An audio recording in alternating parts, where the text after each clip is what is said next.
Hello friends, welcome to institute of Indian software. मैं हूं Vipin. Python language के video series में आज हम देखेंगे part 28 attributes of array in Python. Array के बारे में ये हमारा लास्ट पार्ट है। इसके पहले तीन पार्ट्स में यानी कि पार्ट 25, 26 एंड 27, उन तीनों पार्ट्स में भी हमने एरे को ही कवर किया था। तो अगर अभी तक आपने उन तीनों पार्ट को नहीं देखा है तो मैं आपको स्ट्रांगली रिकमेंड करना चाहता हूँ कि पहले आप उन तीनों पार्ट को देखिए और वो पार्ट खत्म होने के बाद इस पार्ट को देखिए। उन तीनों पार्ट की लिंक आपको नीचे डिस्क्रिप्शंस में या फिर ऊपर आई बटन्स में मिल जाएगी, तो आप चाहे तो उसे वहां से भी ओपन कर सकते हैं। तो चलिए इस पार्ट को स्टार्ट करते हैं और देखते हैं कि एरे में कौन कौन से एट्रीब्यूट्स अवेलेबल है। हम इस पार्ट में एरे के बारे में टोटल 5 एट्रीब्यूट्स को कवर करेंगे, जिसमें से फर्स्ट है साइज एट्रीब्यूट, सेकंड NDIM मतलब number of dimension attribute, third number of bytes attributes, fourth data type और सबसे लास्ट है शेप एट्रीब्यूट्स। तो इन सभी एट्रीब्यूट्स का नाम और उनका डिस्क्रिप्शंस मैंने ऑलरेडी यहाँ पर स्लाइड्स पे स्पेसिफाई किया है। तो आप चाहे तो इन्हें अपने नोटबुक में राइट डाउन कर सकते हैं, ताकि जब मैं एग्जाम्पल करूँगा तो एग्जाम्पल समझने के लिए आपको ज़्यादा डिफिकल्टी नहीं होगी। तो चलिए मैं अब इसको आपको एक्सप्लेन नहीं करूँगा, हम इसे डायरेक्टली एग्जाम्पल्स में देखते हैं। तो चलिए मैं नोटपैड को ओपन कर लेता हूँ और वहाँ पे हम इन सभी एट्रीब्यूट्स का स्टेप बाय स्टेप यूज़ करेंगे। तो मैं नोटपैड को ओपन कर लेता हूँ, ठीक है। मैंने फाइल को ऑलरेडी सेव किया है sample.py नाम से, और इस फाइल को मैंने ई ड्राइव पे सेव किया है। तो हम सबसे पहले एरे को डिक्लेयर करेंगे, लेकिन एरे को डिक्लेयर करने के लिए हमें एरे पैकेज या फिर numpy पैकेज को इंपोर्ट करना होगा। तो मैं यहाँ पर numpy पैकेज को इंपोर्ट कर लेता हूँ फ्रॉम कीवर्ड numpy, और उसे हमें करना है इंपोर्ट। तो उसके बाद एरे को स्टोर करने के लिए एक्स वेरिएबल, हम यहाँ पर 1 डायमेंशनल एरे और 2 डायमेंशनल दोनों एरे को डिक्लेयर करेंगे। तो सबसे पहले मैं 1 डायमेंशन एरे को डिक्लेयर कर लेता हूँ। एरे को डिक्लेयर करने के लिए array class open close round bracket और उसमें फिर से स्क्वायर ब्रैकेट वैल्यूज के लिए। तो मैं यहाँ पर टोटल 5 वैल्यू स्टोर कर रहा हूँ, 10, 20, 30, 40 एंड 50। उसके बाद वाई वेरिएबल, और वाई वेरिएबल्स में हम 2 डायमेंशन एरे को डिक्लेयर करेंगे। तो फिर से एरे नाम का क्लास, ब्रैकेट में सबसे पहले एक ओपन क्लोज स्क्वायर ब्रैकेट और उसके अंडर फिर से open close square bracket values के लिए। तो मैं यहाँ पर फर्स्ट रो स्टोर करता हूँ 10, 20, 30, कॉमा फिर से open close square bracket, second row 40, 50, 60, comma और लास्ट रो 70, 80, 90। तो यहाँ पर मैंने दो एरे को डिक्लेयर किया। एक्स एरे 1 डायमेंशन को रिप्रेजेंट करेगा और जो सेकंड वाई एरे वो 2 डायमेंशन एरे को रिप्रेजेंट करेगा। अब इन एक्स वाई वेरिएबल्स में हमने जो एरे स्टोर किए, उन एरे के ऊपर अब हमें एट्रीब्यूट्स को यूज करना है। तो हमारा पहला एट्रीब्यूट था साइज। तो साइज एट्रीब्यूट क्या करता है कि आपके एरे में जितनी भी वैल्यूज होगी उन सभी वैल्यूज का काउंट रिटर्न करेगा। तो मैं पहले एक्स एरे पे साइज एट्रीब्यूट को यूज करता हूँ। प्रिंट, एक मैसेज डालता हूँ, number of values number of values in X array, comma x dot size. तो हमारे पास एक्स में टोटल 5 वैल्यूज है, तो साइज एट्रीब्यूट एक्स एरे की वैल्यूज का काउंट रिटर्न करेगा, यानी इसका आउटपुट हमें प्रिंट हो जाएगा 5। ठीक उसी तरीके से मैं वाई एरे में भी वाई एरे पर भी साइज एट्रीब्यूट का यूज करूंगा। प्रिंट डबल कोट, एक message, number of values in Y array, comma Y dot size. तो वाई एरे में टोटल नंबर ऑफ वैल्यूज 9 है, 3, 3, 3, टोटल 9 वैल्यूज है, तो इसका आउटपुट हमें प्रिंट हो जाएगा 9। मैं आपको इसे एक बार रन करके भी दिखा देता हूँ। तो हम प्रोग्राम को रन कहाँ पे करेंगे, कमांड प्रॉम्प्ट पे। तो मैं कमांड प्रॉम्प्ट को ओपन कर लेता हूँ, CMD, और हमारा प्रोग्राम ई ड्राइव पे, इसलिए मैं सबसे पहले ड्राइव को चेंज कर लेता हूँ और डायरेक्टली प्रोग्राम को एग्जीक्यूट कर लेता हूँ। एग्जीक्यूट करने के लिए पाइथन, फाइल का नाम sample.py, एंटर। तो यहाँ पर हमें आउटपुट में प्रिंट हो जाएगा number of values in X array 5 and number of values in Y array 9।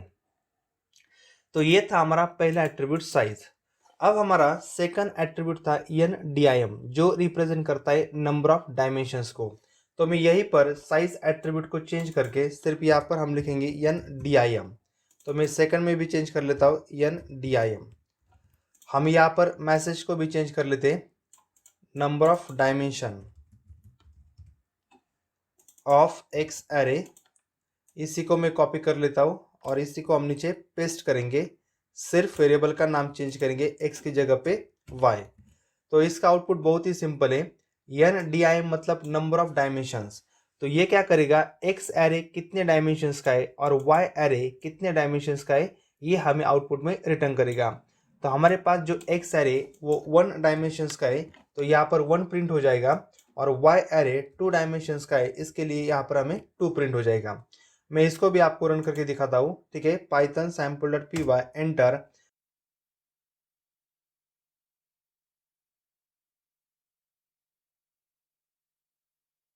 N bytes था, यानी कि नंबर ऑफ बाइट्स। मैं आपको एक बार स्लाइड में दिखा देता हूँ। जो थर्ड एट्रीब्यूट था एन बाइट्स, हमने पहले इन दोनों पे वर्क किया। पहला था साइज, सेकंड एन डायमेंशंस, और अब हम काम करेंगे एन बाइट्स में। तो एन बाइट्स हमें क्या रिटर्न करता है, the n bytes gives the total number of bytes occupied by an array.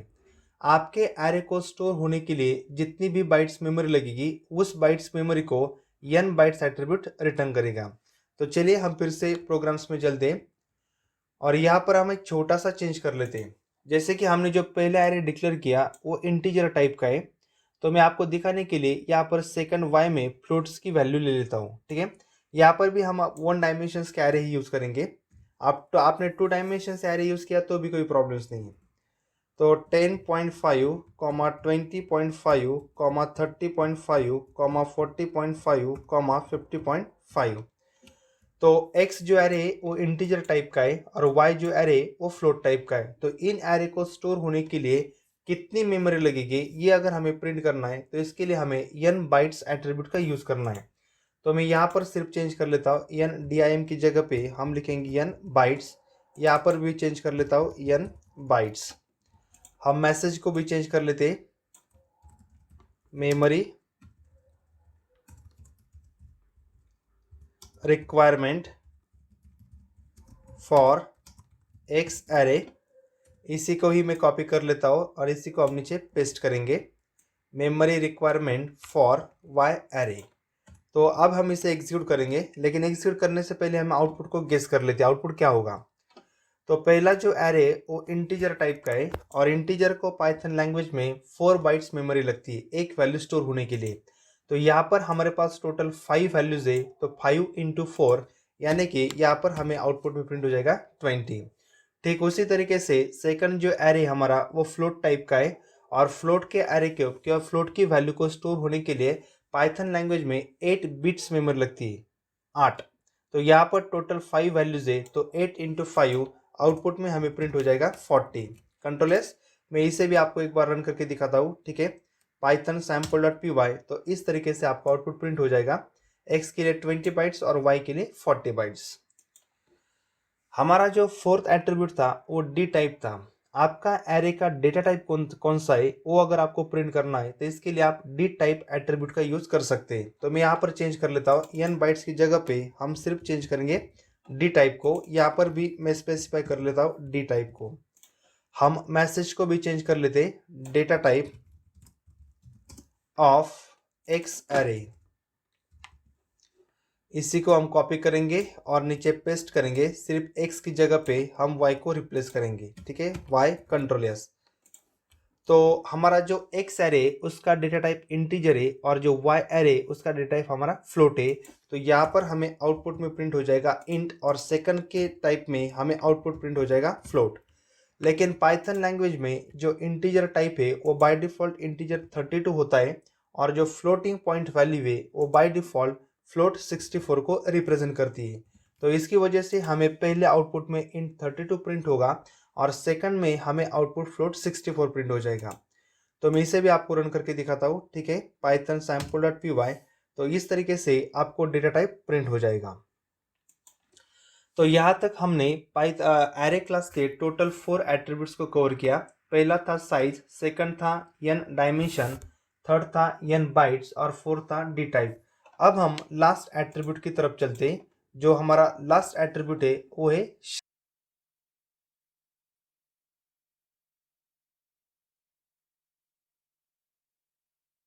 It specifies the number of rows and columns in each row. यानी कि शेप एट्रीब्यूट जो होता है वो आपके एरे के शेप को रिप्रेजेंट करता है। अगर आप 2 डायमेंशन एरे का यूज करते हैं तो उसमें कितनी रोज है या फिर कितनी कॉलम्स है वो अगर आपको प्रिंट करना हो तो इसके लिए आप शेप एट्रीब्यूट का यूज कर सकते हैं। और इसी शेप एट्रीब्यूट्स के थ्रू आपका जो एग्जिस्टिंग एरे, आप एग्जिस्टिंग एरे के शेप को भी चेंज कर सकते हैं। इसीलिए मैंने यहाँ पर थर्ड पॉइंट लिखा, we can also change the shape using shape attribute. चलिए मैं आपको इसे एक एग्जांपल के जरिए समझाता हूँ। सिर्फ इसके एग्जांपल के लिए हम अब 1 डायमेंशन एरे को यूज नहीं करेंगे, तो हम 2 डायमेंशन एरे को यूज करेंगे। तो चलिए मैं फिर से नोटपैड को ओपन कर लेता हूँ। सबसे पहले यहाँ पर हम एरे को चेंज करेंगे। एक्स में एरे क्लास, यहाँ पर हमें 2 डायमेंशन एरे को डिक्लेयर करना है। उसके लिए एक outer side open close bracket और इनर में हम वैल्यू को स्पेसिफाई करेंगे 10, 20, 30, 40, 50, 60। ठीक है, तो हमारा जो एरे वो 2/3 का है, यानी कि नंबर ऑफ रोज 2 है और नंबर ऑफ कॉलम्स 3 है। तो मैं इसे डायरेक्टली शेप एट्रीब्यूट अप्लाई कर लेता हूँ। Pass shape of x array X dot shape. तो यहाँ पर हमें आउटपुट में 2/3 प्रिंट हो जाएगा। ठीक है, 2, 3, क्योंकि नंबर ऑफ रोज 2 है और नंबर ऑफ कॉलम्स 3 है। मैं इसको आपको एक बार रन करके दिखाता हूँ। ठीक है, पाइथन sample.py, इस तरीके से आपका आउटपुट प्रिंट हो जाएगा। तो जो पहला 2 है वो रिप्रेजेंट कर रहा है रो को और सेकंड जो 3 है वो रिप्रेजेंट कर रहा है कॉलम को। अगर आपको एरे का शेप चेंज करना हो तो एरे का शेप चेंज करने के लिए भी आप शेप एट्रीब्यूट का यूज कर सकते हैं। अभी हमारे एरे में मतलब हमारा जो एरे वो 2/3 का है, नंबर ऑफ रोज 2 है और नंबर ऑफ कॉलम्स 3 है। अब मैं इसको आपको अपोजिट करके दिखाता हूँ। तो मैं क्या करूंगा, एक्स को फिर से शेप एट्रीब्यूट पास करूंगा, इक्वल टू, इसे अपोजिट करूंगा 3, 2, यानी कि अब नंबर ऑफ रोज 3 हो जाएगी और नंबर ऑफ कॉलम्स 2 हो जाएगी। मैं आपको फिर से यहाँ पर शेप को प्रिंट करके दिखाता हूँ। Print double quote shape of x array after changing और कॉमा करके मैं यहाँ पर सिंपली प्रिंट कर लेता हूँ एक्स डॉट शेप को। मैं आपको साइमल्टेनियसली एरे को भी प्रिंट करके दिखाता हूँ ताकि आपके आउटपुट भी समझ में आए कि एरे कैसे प्रिंट होगा। ठीक है, डायरेक्टली एक्स को हम प्रिंट कर लेते हैं। तो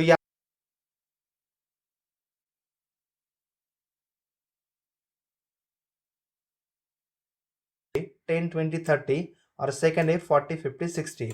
लेकिन अब जो न्यू एरे क्रिएट होगा उसमें 3 रोज आने वाली है और कॉलम्स 2 आने वाली है। तो इसका आउटपुट कैसे आएगा, 10, 20, उसके बाद 30, 40, उसके बाद 50, 60।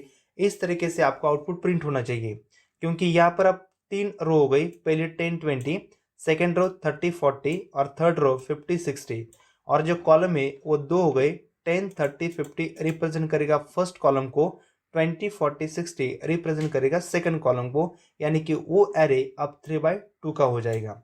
ठीक है, मैं आपको एक बार इसे रन करके दिखाता हूँ। तो जैसे हमने आउटपुट को प्रिडिक्ट किया सेम उसी तरीके से आपका आउटपुट प्रिंट हो जाएगा पाइथन sample.py। इस तरीके से देखिए, पहले हमारा एरे का शेप 2/3 था, उसके बाद हमने उसे चेंज किया और एरे का शेप 3/2 का हो गया। तो आपका आउटपुट कुछ इस तरीके से विजिबल हो जाएगा। ठीक है दोस्तों, तो इस पार्ट में इतना ही था। अगर आपको ये पार्ट पसंद आया हो तो इस पार्ट को लाइक कीजिए, चैनल को सब्सक्राइब कीजिए और इस पार्ट को जितना हो सके उतना शेयर कीजिए ताकि आपके साथ ही आपके दोस्तों को भी इसका फ़ायदा मिल सके। Thank you.